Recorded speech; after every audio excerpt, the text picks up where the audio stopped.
So, ladies and gentlemen, we live in the antibiotic age. Antibiotics have defined our sense of what modern medicine should look like. Without antibiotics, most of modern surgery would be unthinkable. No more hip replacements, no more heart transplants, no more caesarean sections.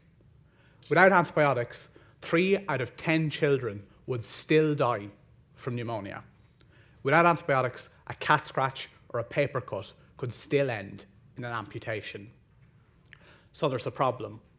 Every time we use antibiotics, there's a risk that a small number of bacteria will survive due to chance mutations that make them resistant. Those resistant bacteria have a survival advantage over their non-resistant competition.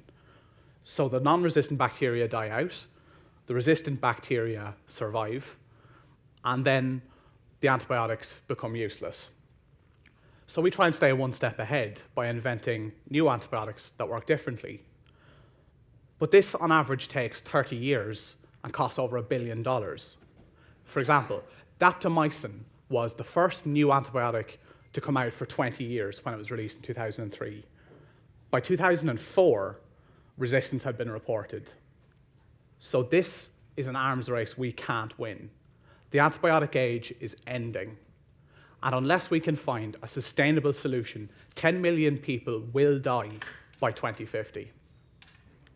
But the solution might come in the form of a forgotten Soviet technology that was invented over 100 years ago. In 1917, microbiologist Felix Darel discovered a class of viruses called bacteriophages, bacteria eaters. And he discovered that these work by infecting bacteria. They latch on and they inject their genetic material that then hijacks the bacteria to produce hundreds more phages. So the cell explodes, these go forth and multiply until the entire infection is wiped out. And because they only target bacteria, they're totally safe to use in humans. So Darel saw their therapeutic potential immediately. He set up phage therapy clinics in France, Poland, and Soviet Georgia.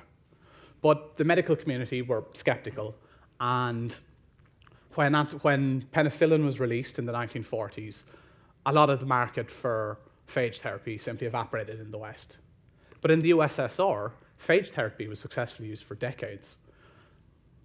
Bacteriophages became the Red Army's secret weapon to fight infection on the battlefield, being used to clear infections from war wounds. And since the fall of the Cold War,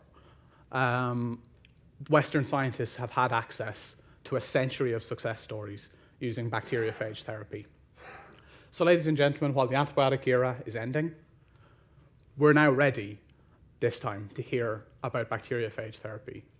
We're out of the antibiotic age, and we're into the age of the phage. Thanks very much, guys.